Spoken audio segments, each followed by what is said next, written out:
बिस्मिल्लाहिर्रहमानिर्रहीम। अस्सलाम वालेकुम। बिल्ली का इंतकाम। वो काली बिल्ली अचानक इसके रास्ते में आ गई। रात के वक़्त इसकी आंखें मोतियों की तरह चमक रही थीं। नादर को ना जाने क्या सूझी कि इसने फ़ौरन एक पत्थर उठाकर इसे दे मारा। बिल्ली उड़ाती हुई करीबी कब्रिस्तान के रास्ते पर दौड़ती चली गई। दरअसल वो अपने दोस्त की सालगिरह से रात के वक़्त वापस आ रहा था, जिसका घर इसके घर से ज़्यादा दूर नहीं था, लिहाजा वो पैदल ही आ रहा था। बाद में इसे अपनी माँ की नसीहत याद आई कि किसी जानवर को बिला वजह पत्थर या कोई और चीज़ नहीं मारनी चाहिए, तो इसे अफसोस हुआ। अगले दिन इसकी नानी की तबीयत अचानक ख़राब हो गई, लिहाजा इसके अम्मी और अब्बू इनकी इयादत के लिए चले गए। इम्तिहान की तैयारी के लिए वो घर में अकेला था। अचानक बारिश शुरू हो गई। बादल सुबह से ही थे। शाम से शुरू होने वाली इस बारिश ने अब तूफ़ान की सूरत इख्तियार कर ली थी।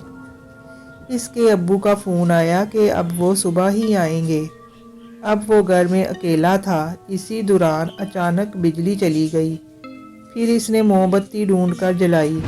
अभी थोड़ी ही देर गुजरी होगी कि अचानक दरवाजे पर दस्तक हुई। इसने जाकर दरवाज़ा खोला तो सामने एक अजनबी बूढ़ी औरत को देखकर ठठक गया। कौन है आप, और ऐसी तूफ़ानी बारिश में कहाँ से आ रही हैं? वो एक पुरस्कार हंसते हुए बोली, दरअसल मेरी याददाश्त कमज़ोर है। मैं अपने घर का रास्ता भूल गई हूँ। ऐसी तूफ़ानी बारिश में मुझे पनाह चाहिए। सुबह होते ही मैं यहाँ से चली जाऊँगी। ठीक है, अंदर आ जाएं। वो कुछ सोचते हुए बोला। अचानक बिजली चमकी। इसी दौरान इसकी आंखों में एक अजीब सी रोशनी पैदा हुई, जिसे वो होंकों की तरह देखने लगा। क्या देख रहे हो? वो इसे घूरते हुए बोली। कुछ नहीं, मुझे ऐसा लगा कि जैसे आपकी आंखें चमक रही हों। वो कदरे घबराते हुए बोला। आसमानी बिजली जो चमकी थी, वो ही चमक आंखों में पड़ी होगी। बुढ़िया मुस्कुराते हुए बोली, और फिर वो लाठी के सहारे आस्ता आस्ता आगे बढ़ने लगी। आप यहाँ आराम कर लें, इसने एक कमरे की तरफ इशारा करते हुए कहा। अच्छी बात है। ये कहकर बूढ़ी औरत ने गर्दन घुमाकर इसकी तरफ मुस्कुराते हुए देखा। इसकी मुस्कुराहट में भी एक पुरस्कारियत सी छुपी हुई थी। वो कमरे में जा चुकी थी। वो बुढ़िया को कमरे में छोड़कर बाहर निकला ही था कि अचानक इसके सर पर बारिश का पानी गिरने लगा। इसने पानी साफ करने के लिए हाथ फेरा तो वो उछल कर रह गया। वो पानी नहीं, खून था। वो फौरन अपना हाथ साफ करने के लिए गुसलखाने की तरफ दौड़ा। नल खोलते ही इसकी आंखें जैसे फट पड़ी। नल में से भी खून की धार निकल रही थी। ये आखिर खून कहाँ से आ रहा है?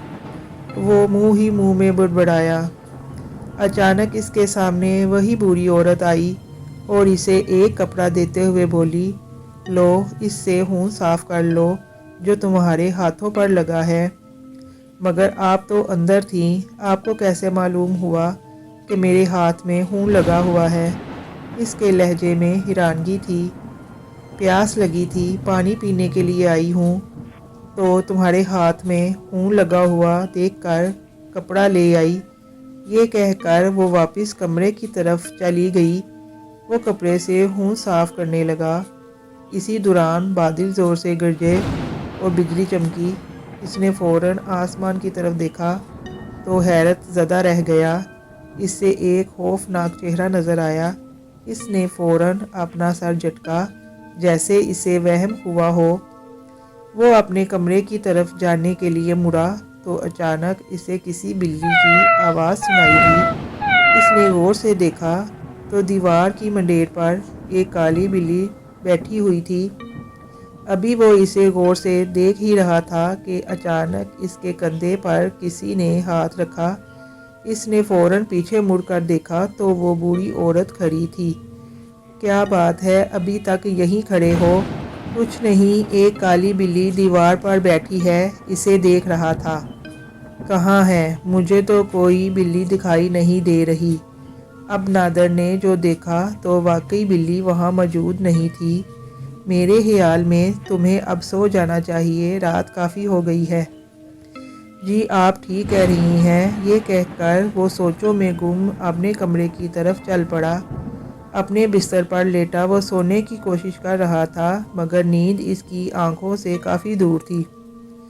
ڈرونا چہرہ، خون اور کالی بلی والے واقعات اس کی نگاہوں کے سامنے بار بار آ رہے تھے۔ ابھی کچھ ہی دیر گزری ہوگی کہ اچانک اسے ایسی آواز سنائی دی جیسے کوئی اوپر سے کودا ہو۔ اس نے فوراً بستر سے چھلانگ لگائی اور باہر کی طرف دوڑا۔ اس نے دیکھا کہ صحن میں وہی کالی بلی کھڑی ہے، اس کی آنکھوں سے جیسے شعلے نکل رہے ہوں۔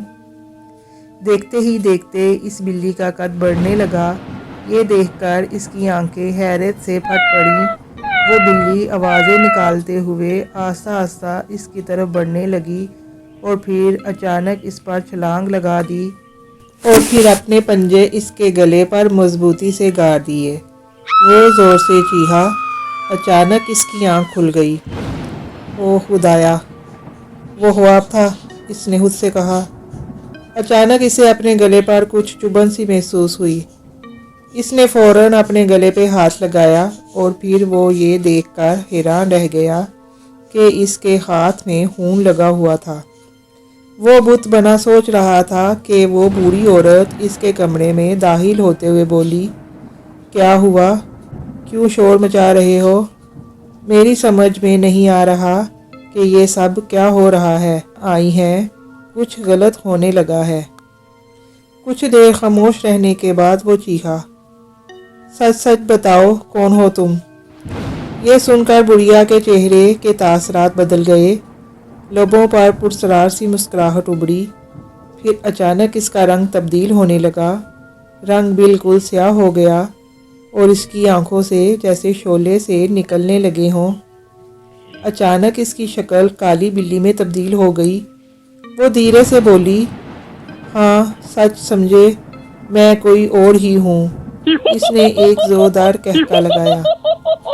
مجھ سے کیا چاہتی ہو؟ میرے پیچھے کیوں پڑی ہو؟ وہ ڈرتے ہوئے بولا۔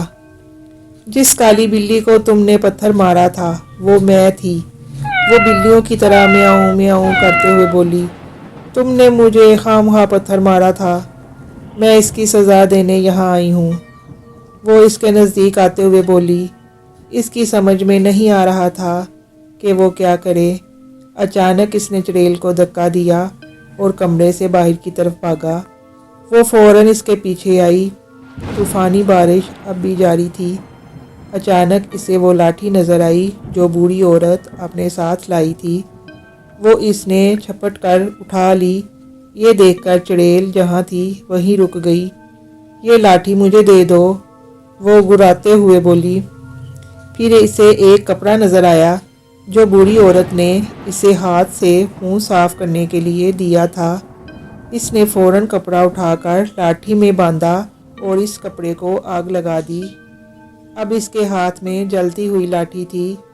یہ دیکھ کر چڑیل پیچھے ہٹنے لگی، جبکہ نادر اس کے نزدیک آتا گیا اور وہ جلتی ہوئی لاٹھی اس کے جسم کے ساتھ لگا دی۔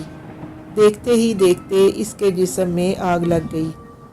وہ زور سے چیخی، مگر اس کی چیخ طوفانی بارش میں کہیں دب کر رہ گئی۔ دیکھتے ہی دیکھتے وہ راکھ کا ڈھیر بن گئی۔ چڑیل کے خاتمے پر اس نے اللہ کا شکر ادا کیا۔ طوفانی بارش تھم چکی تھی۔